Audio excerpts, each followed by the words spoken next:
Okay, so thanks for watching. So this video is all about if you are thinking about becoming a driving instructor.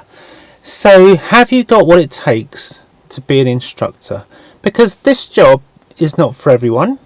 And so I've just made this video to go through what I feel are the qualities that make a good instructor, so that you can make an informed decision whether you believe that is the right job for you. So I've identified 3 main qualities that I feel that if you've got those, then you're in with a really good chance of becoming a good instructor and a happy instructor, because it's so important that you do the right thing for you that fits your skills, because we're all different with all different abilities and backgrounds and skills, and people are suited to different things. So you've probably been doing the research, looking at the big driving schools, the other training providers in your area, and you've got a lot of information. It's probably a little bit confusing and you think, oh, I don't know, have I got what it's take? Just be aware that a lot of the training providers will tell you what you want to hear, because I mean there is a bit of a saying in the industry, you know, if you've got 2 arms, 2 legs and 2 grand, then they'll take you. So but is that right for you? You know, make sure you are the right person. So keep watching this video, because that's what we're going to look at and answer those questions so you can make an informed decision for yourself. Okay, so let's be honest. Often the job of a driving instructor is sold as like the land of milk and honey, where once you do that, you know, you're going to earn an easy 30 grand a year, and everything's going to be hunky-dory. What people don't tell you is, like any job, it's hard work. Things don't always go to plan, and so it's not always the best match for every person. And so, like I say, just be aware that training providers, you know, if you've got your 2 grand, without any real interview process, they'll take you on just because they want numbers. You know, they want to get you through, get you signed up, get you paid. Hopefully you'll join a franchise, and you kind of get swept into this process, and you might not enjoy it because you're just not the right person. Okay, so let's be honest, the job of a driving instructor is hard work. So I'm going to try and put you off a little bit here. Yeah, you'll be self-employed, so that means that your employer won't be making pension contributions for you. You'll have to do that yourself. If you're sick, you'll have to cover that yourself. There'll be no sick pay, just a statutory sick pay. You'll be working potentially unsociable hours. Not always, it is up to you. You dictate when you want to work, but you know, often most of your people is going to want to learn after college, after work, in the evening. So you need to think about that. Maybe some of your pupils only be available at the weekends, and they're preparing for a test. You need to do some work at the weekend. So it's not going to be like a 9 to 5 kind of job. So think about that. Could you see yourself doing that and helping out other people that are trying to get their test done and fitting in with their schedule, as well as round your work-life balance? But you know, on the plus side, if you are the right person for this job, then you'll love it. And you know what they say, if you love your job, then you never do another day's work in your life. For me, I can honestly say that. I still get up on a Monday morning and think, do you know what? It doesn't feel like going to work. I'm going to go and meet some people I like. I'm going to do something I enjoy doing. And it just doesn't feel like the day-to-day grind of going to work. I enjoy it. But talk to other instructors. I speak to instructors. I know other instructors that don't feel like that. That just, you think, well, why did you do this job? And maybe they just get swept along, you know, and there they are doing it. So what are the qualities that you will need to be successful and a good driving instructor? Often when I meet people that are interested, just like yourselves, at becoming a driving instructor, they will say that they feel that they're a good driver, that they love driving, therefore it'd be a natural fit. Well, they're prerequisites. You should like driving, you should have an interest in it, you should be fairly good at it. But even if you're not good at it, that's something we can teach you. We can teach you to be good at driving, even if you're not very good at it at the moment. So if that's your sole reason, there's other things that you need to think about, because you're not going to be driving, you're going to be sat in the passenger seat teaching someone to drive, and that requires a whole different set of skills to be successful at it. So let's go through, in my opinion, the 3 top qualities, skills that you will need to be successful at this. So let's get started. Okay, so skill number 1, have you got good interpersonal skills? So what do I mean by that? Have you got the correct attitude and approach to people? So that's really important, having the correct attitude and approach to how you deal with people. Have you got an open mind or a closed mind? Are you open to new ideas and accepting new ways of doing things? Because you will need to have that open mind. If you're of a closed mind and a closed opinion to things, like, well, I've always done it this way and that's always worked for me, and not prepared to listen to other people's opinions or views, then you're probably going to struggle in this job. You need to be open-minded and have the correct attitude and approach to people. You need to be capable of building rapport with your pupils, so having a friendly approach, and being able to build trust with them, because once you've got your pupils' trust, they're going to listen to you. They're going to trust you and listen to you, and now your job's getting easier.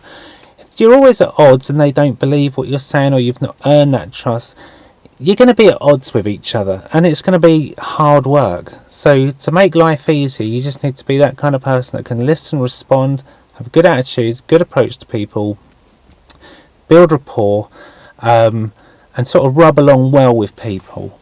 You'll need to always behave as a professional. You are a professional in your job, so your attitude and approach to other road users, for example. You can't be like putting down other road users. You've got to be the knights of the road, the ones that rise above that and think, well, I wonder why they did that, and get your people to think like that, because your negative attitude would just rub off on them, and now you've just produced another driver that suffers from road rage or negative towards other people, always blaming someone else.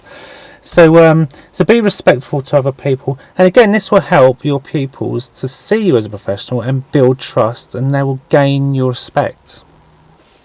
Okay, number 2, the second quality, in my opinion, is the ability to self-evaluate.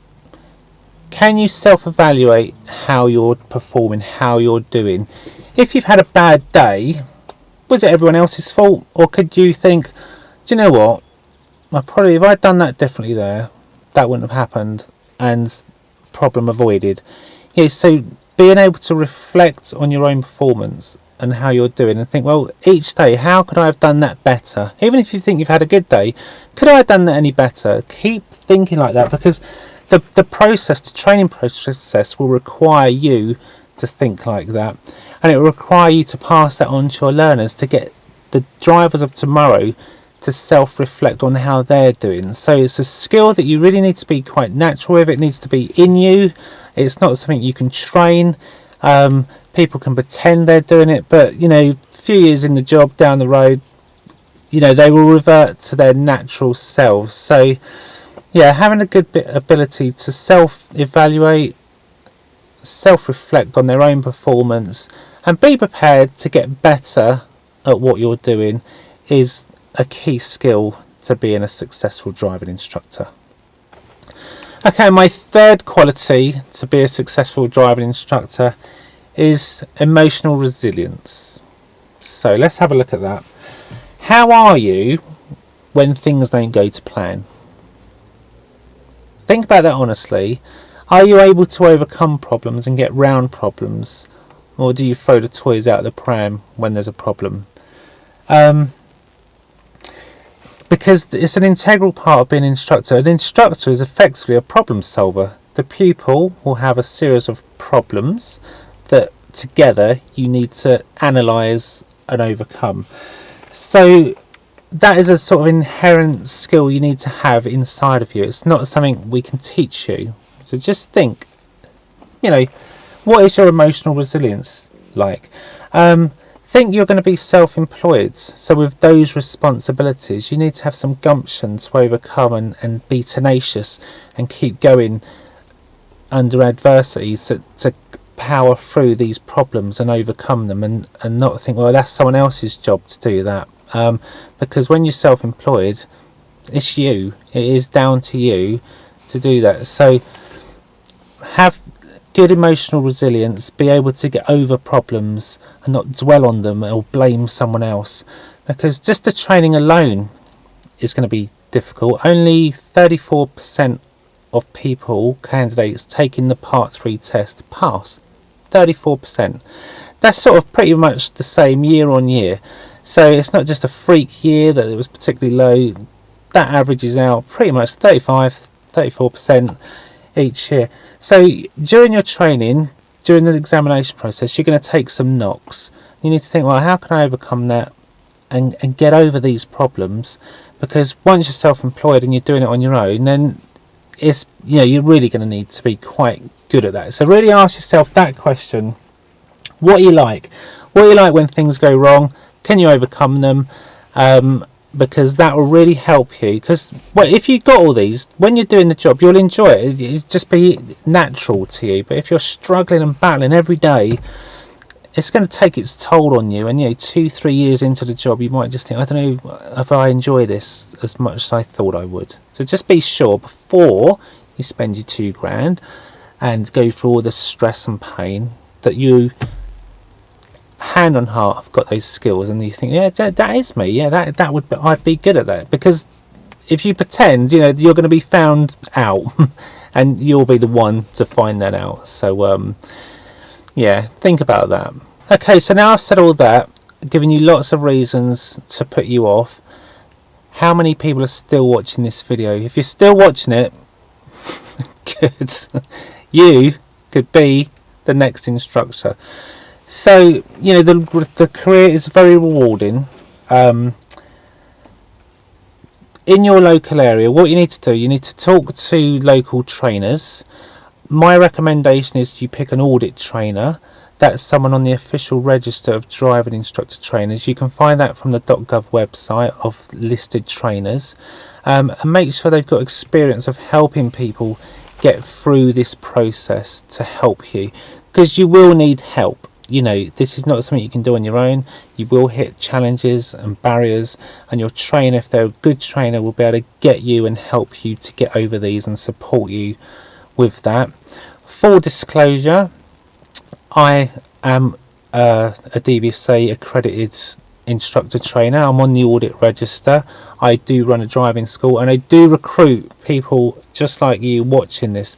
So I've saved this bit to the end because I didn't want this to come across like an advert, because really I meet a lot of people coming into this that are just wrong, and I have in the past made mistakes knowing that person isn't right for this job.